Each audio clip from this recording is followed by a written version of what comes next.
So I've learned how to read the charts in terms of past price point, present price point to determine future price point. Like I said before, nobody's perfect, so you're not guaranteed to get it 100% all the time.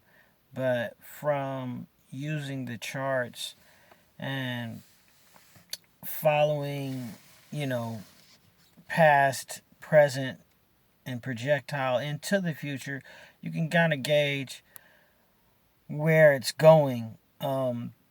The trend is my friend. I kind of, follow the trend. Um, I've really, learned how to navigate through the options plays that I've been recently partaking in, and I'm not a pro, so I'm not really here to say, oh, I'm making hundreds of dollars on the options. I place a small option trade in the morning, and by 10 o'clock, I'm out. I can't really play the options for weeks at a time because I never really make a gain. I usually end up with a loss. So, you know, um, in and out is my best practice for options. Um, maybe if you do some homework and some studying and research, maybe you can understand better how options work and make a lot of money on options because a lot of people do. But I don't really make a lot of money on options. I make money off of trading stocks, um, day trading stocks, in and out, price fluctuation. A dollar move, $5 move, $10 move, just depends on the stock. But I like to partake in the trading day, like I said, in the morning when it's most volatile because that's when you get your biggest moves and that's when the biggest opportunities are available to make money in the market. So, with all that being said, you know, be patient, be vigilant, be man, just be about your money, man. That's what it's all about. The market for me is about making money so that I can take care of my family and do the things that I want to do.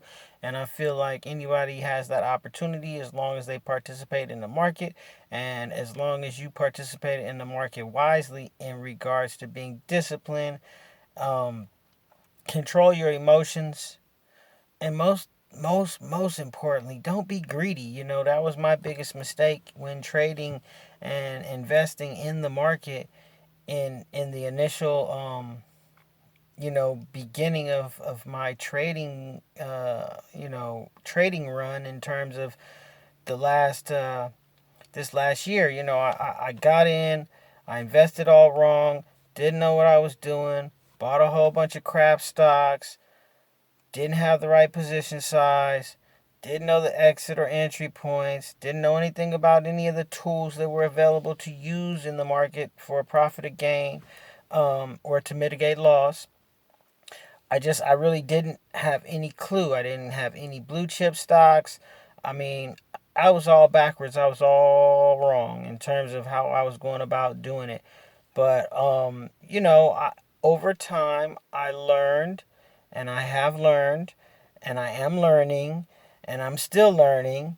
But I've learned how to trade in a manner that's beneficial as well as right for me. You have to find what works for you and what's right for you.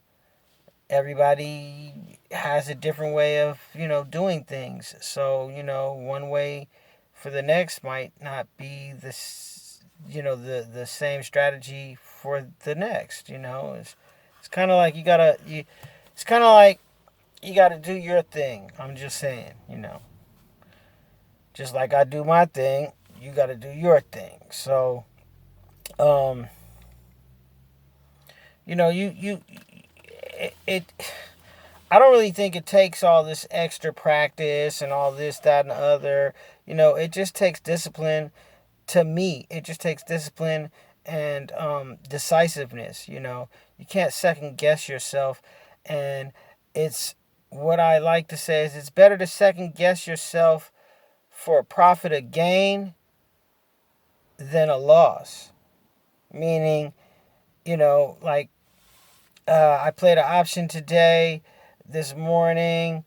Um, when your play is up, you cash out. That's what I've learned. I've learned to take profits. I've learned to not be greedy and take profits, even if profits is $20, $100, uh, $2, $3. I've learned to take profits instead of losses, and that helps you grow your account. So don't be greedy. Don't be worried about beating yourself up because you didn't make money. You cashed out on the play, and then you turn around and the play's up $400 or $300 or $1,000. And you're kicking yourself and you're beating yourself and you're kicking yourself like I could have got. No, that's not the way to go about it. Be decisive. Be just trust in yourself. That's all I can say. Trust in yourself and be satisfied with the decisions you make in your trading as well as in your life. And man, like I say, don't look back. Make money, make your decision, make you some money, and then pick it up again tomorrow. You don't have to trade all day. You don't even have to trade all week. But however you decide to trade and however you decide to try and get your money in the market, just make sure that you're making decisions that are going to benefit you. You're making decisions that are going to profit you. You're making sure to take profits. That's what I did not learn in the beginning. And I still, lessons I have, lessons not yet learned for me still is how to monopolize the options. There's so much money available in the option plays. I just don't know how to get it. And I'm really, really trying to figure it out. But it's a day by day learning lesson. The more you participate and the more that you have your ups and downs, the more you learn, and you can learn from your mistakes, and then therefore you can benefit in the long run. So, just be patient. Do your own homework. Put in the little time that it takes to understand what you're trying to do. You know, have your stops set, meaning your trailing stop or your stop loss or whatever means of exit that you're planning, and make money, man. That's what it's all about. Get your money in the market, and like I said, don't beat yourself down. Don't worry about losses. Use that as a learning lesson so that you can mitigate losses and that you possibly will be able to cut the losses out altogether. I mean, true indeed, you're not going to not lose money. You're going to sometimes, pick the wrong direction, or the trend might fail on you and turn around instantly. And if you have the stop loss set, then or a trailing stop, then you can get out and save face.